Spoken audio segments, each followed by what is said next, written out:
Okay, the first thing we need to talk about is the basic framework of this shelter.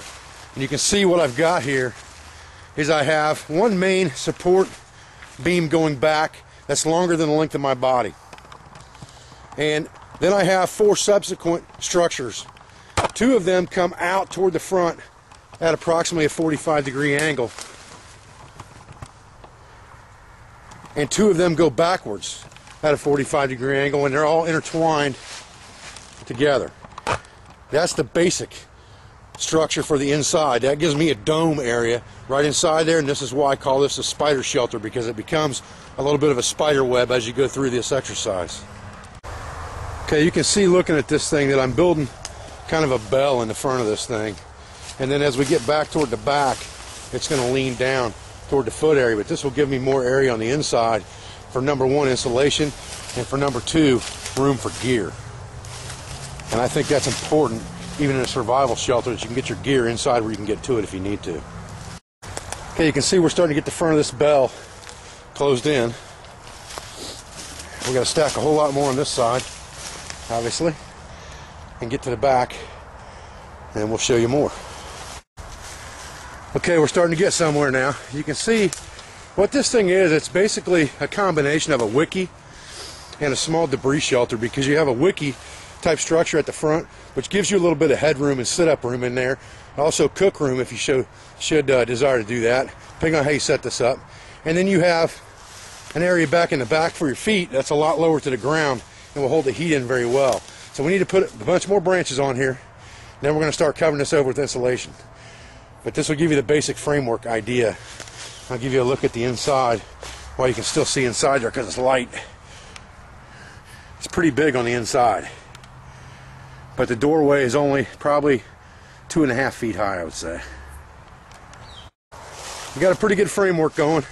Now the next step to this thing is, and I've probably got that wall, I don't know, 8 inches thick with debris and sticks. Now, the next step is leaves. And we're going to use our emergency space blanket for that, just to collect our leaves and bring them over here.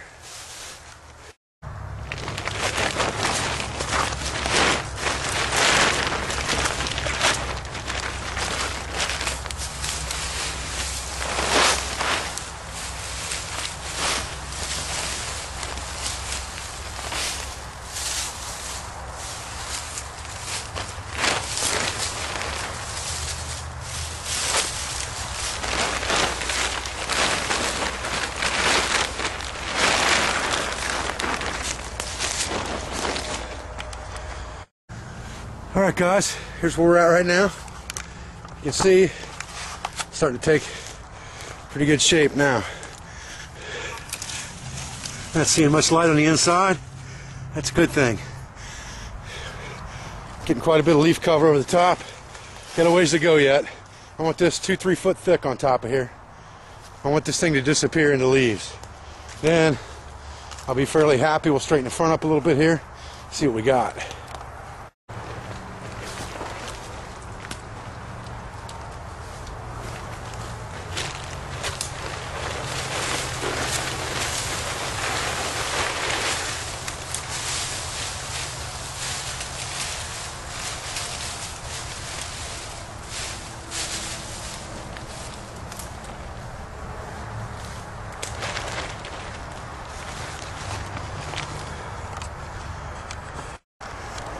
One thing I do want to make sure of is that at the apex of this crown, I make sure I stuff it real good with leaves so that nothing comes into this shelter from the top.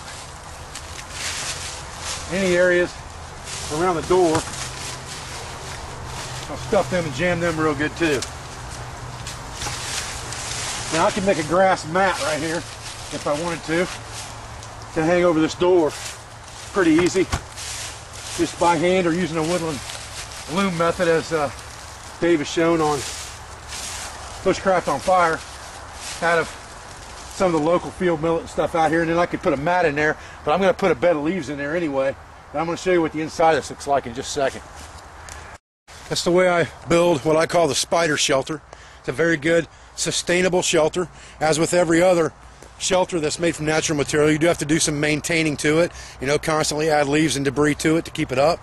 that you can live out of this thing. There's a lot of room inside there. We're going to go inside and take a look at it here in just a second. But I appreciate you joining me for this video today here at the Pathfinder School. This will be part of the Shelter Element deliverable video. I just wanted you guys to get a look at this real quick. The full-length video is available, will be available in the virtual classroom as well as in the elemental certification for Shelter in the Pathfinder School. Okay guys, so looking around the inside of the shelter, there's quite a bit of room in there. Especially up here in this area where we built this crown, like a wiki crown, what I call the spider area of this shelter, because you've got a wide area in the front of this shelter. You can see where it narrows toward the back, that you can place your equipment. You can do emergency cooking right outside the door of this thing if you need to. And like I said, you know, a hand-woven grass mat for a door on this thing. You got a really good winter type debris shelter.